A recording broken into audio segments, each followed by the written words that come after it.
Andre Taylor is a retiree from Alabama Gas Corporation based in Birmingham, Alabama. In his most recent position as Vice President of Communications, Andre was responsible for planning and directing Alagasco's employee and customer communications efforts along with their community affairs activities. A native of Mobile, Alabama, Andre is a graduate of the University of Alabama with a degree in journalism. In 1989, he was awarded the University of Alabama School of Communications Outstanding Alumni Award in Advertising and Public Relations. Andre is also a Vietnam veteran and a recipient of the Purple Heart. He currently serves on the boards of the Lakeshore Foundation, McQuain Science Center, and the Alabama Veterans Memorial Foundation. At the University of Alabama, Andre is a member of the Board of Visitors of the College of Communication and Information Sciences, a member of the President's Cabinet, a board member of the Capstone Foundation, and is a past president of the University of Alabama National Alumni Association.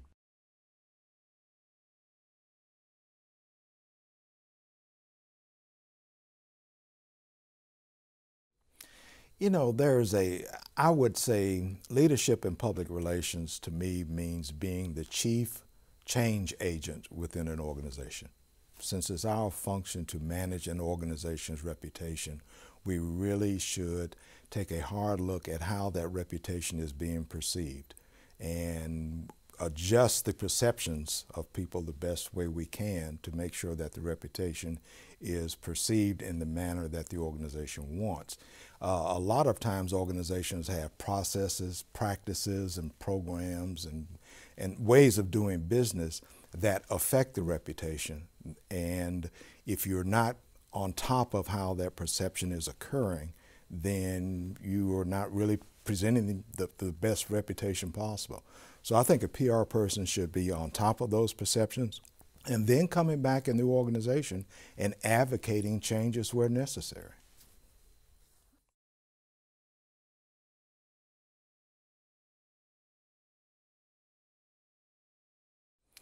I would say that one of the most important is the ability to build relationships. Because it is all about relationships when you talk about public relations. And not only externally with those key stakeholders and customers and others that can externally affect your business or reputation, but also internally, really making sure that the organization's strategic vision, for example, is aligned with those programs and practices and policies that I spoke of earlier. So I would say the other characteristic would be the ability to align. But also just being in the position to really monitor what an organization's vision is and then how that vision is going to be affected by changes.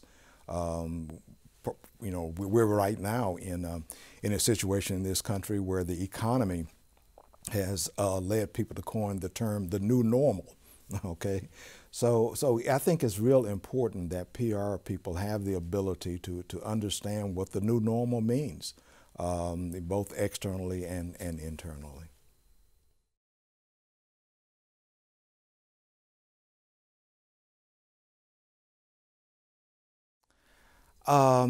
One of the things was that I kept learning.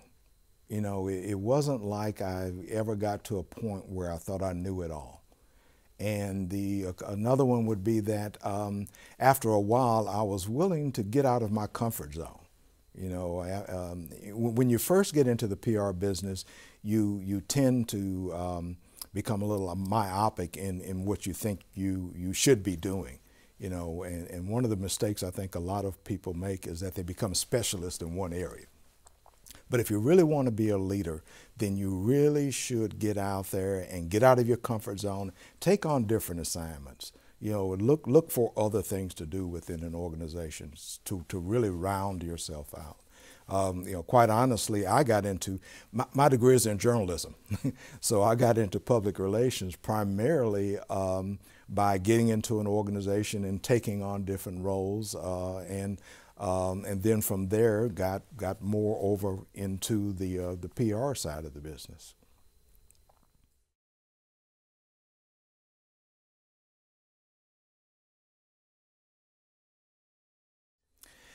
The most powerful learning experience I had was when I had to go through a 360-degree feedback situation. And what that means is I had to pick subordinates, peers, and people who were higher ranked than I was in an organization, and say, okay, I want you to fill out this form and essentially tell me how I'm doing in a number of different areas. So when you get when you get feedback from people, and you put it up against how you are perceiving yourself and how you are perceiving the type of job and how well you're performing, when you get other people's perception and you try to match them up, it's not always a comfortable experience, quite honestly. So, but what it did for me was it really gave me the opportunity to say, okay, now if I'm not aligned properly, what I really need to do is find ways to deal with those weaknesses, as we might describe them, and work on them in order to make sure that I am perceived the way I think I need to be perceived, and then also the way that that will help me get where I really want to go. And along with that, another way of saying that somewhat is that it was when I realized that the skills that had gotten me where I was were not necessarily going to be the skills to get me where I wanted to go. So all of that sort of came together, and that's when I said, you know, I've got to do something about this. And one of the things I did was I took responsibility for my own personal development. I got out there and kept learning. You know, look for ways to overcome perceived weaknesses and build on the strengths that I had already accumulated over the years.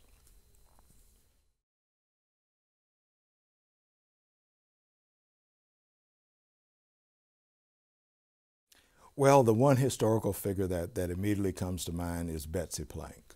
You know, I met Betsy just several years ago. I had not known her for a long period of time, but after being around Betsy and really understanding what she had done in this industry, she was it.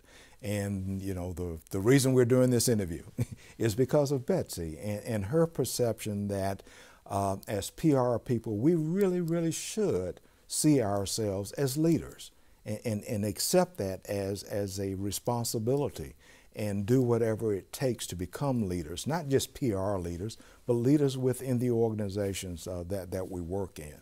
And it was towards the end of my career that I started getting an understanding of what it meant to be a leader and how important it was to be a leader. Again, especially as how that role can and does affect an organization's reputation.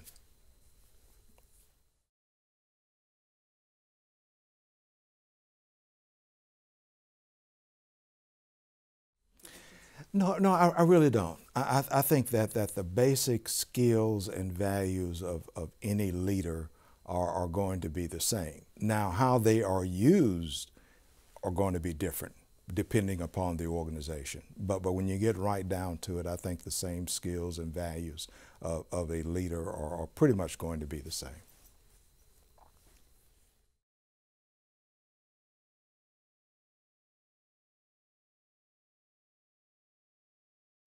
No. Again, I think there are some basic things that all leaders have, and that again, it's just going to depend on the organizations. It's going to depend on the organization's strategic vision, its mission, how they set up their programs, processes, and practices. So it's going to vary as the organizations vary.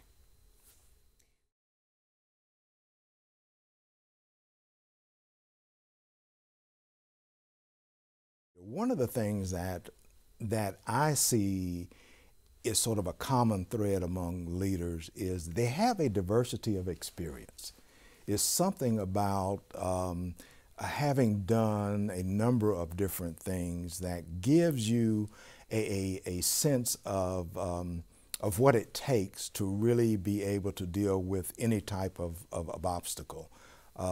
So I would say one of the first, for a new person is look to broaden the skills as much as possible.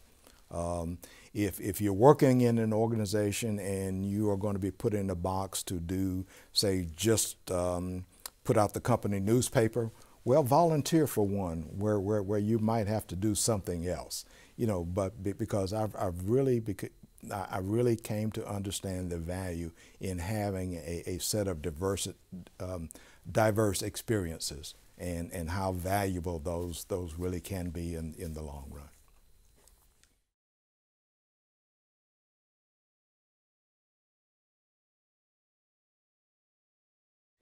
Yes, most definitely. One of the first things they can do is to give students tough assignments.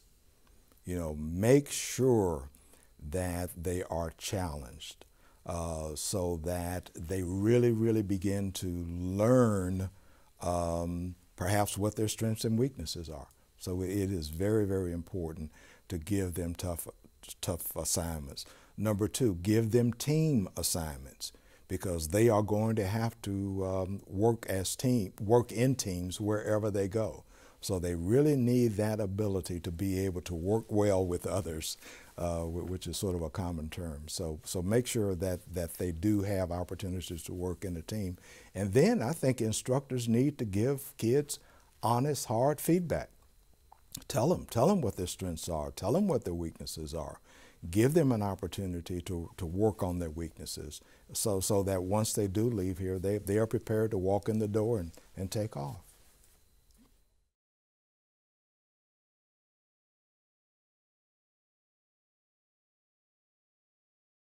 I think leadership really can be taught. I really do. Like I said, once I went through that 360-degree feedback situation in my career, I really began to understand elements that I needed to work on in order to be a leader and be perceived as a leader.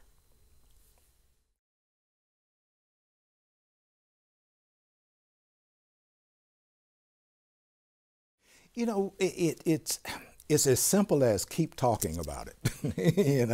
It's one of those things you can't aspire to something if you don't know what it is you need to aspire to. So I think just talking about leadership in the profession is the first step, because and its importance and why it's important to individuals, I really think is the first step. And then what we're doing here at the Plank Center is the other. Taking a look at what are those elements. How can they work? How are they currently working? Because it's out there already. We do have leaders out there already. So I think by taking a look at what has helped them become leaders within their organization and bringing that information back and then sharing that with others is a big step in developing that leadership within the profession.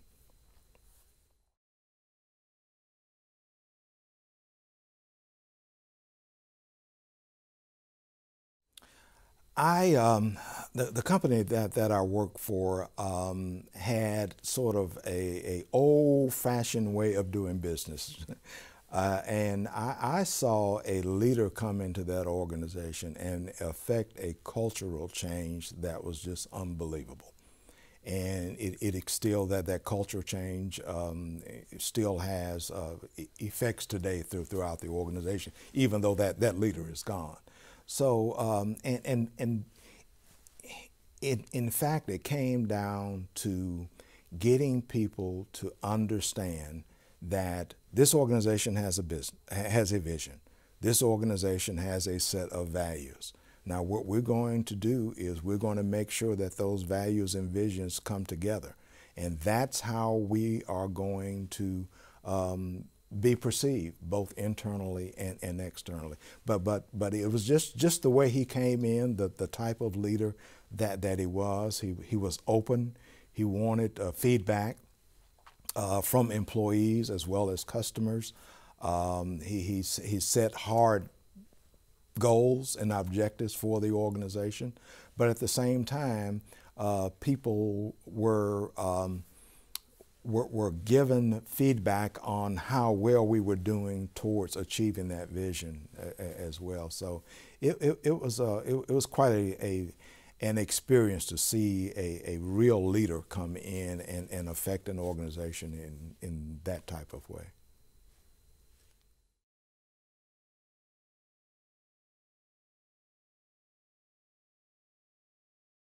One of my favorite books on leadership is The Secrets of Leadership of Colin Powell. And it's written by a fellow named Harari. I forget his first name right offhand. But it's an easy read, so that's why I would recommend it to young professionals. But Colin Powell is just one of my personal heroes as well. And that's the book I would just recommend right off the top of my head for anyone to go out and read.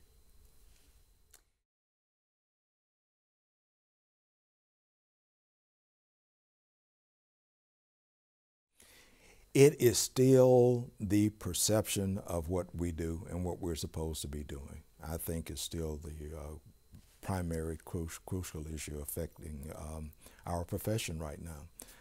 I think in a lot of organizations it's undervalued, and it's undervalued perhaps because we don't get into these organizations and take on that leadership role.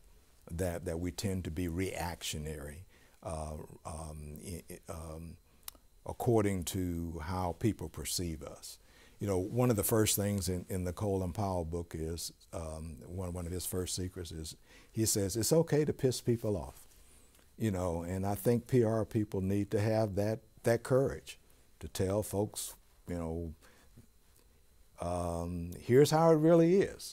And so I think still the real crucial issue is how we are perceived and undervalued within organizations.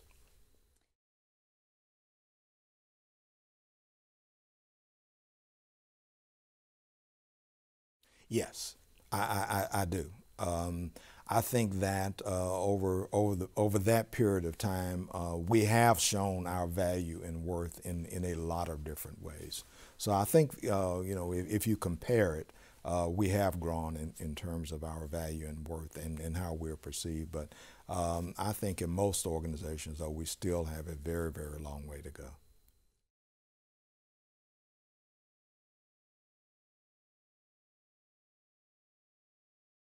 Um, Once you get into an organization, first of all, know the business. Know how that organization makes its money. If it's a nonprofit, know how it measures its success. Know the business.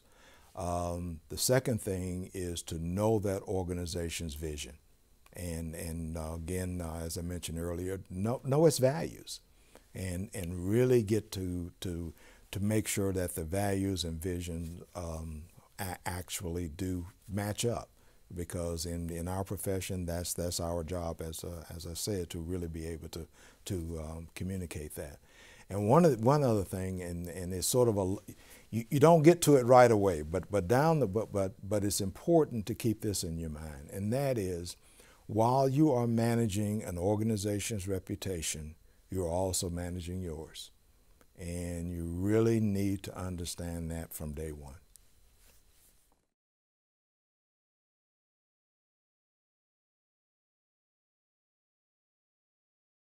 First thing is ability to write, because you're going to find that most entry-level jobs in public relations, that is important. You're going to walk in there and you're going to have to be able to write. Second thing would be strong interpersonal skills, how you get along with people and how you present yourself, and then how you really manage your own reputation. Those are key elements, and then the other one, as I mentioned earlier, also would be a diverse background.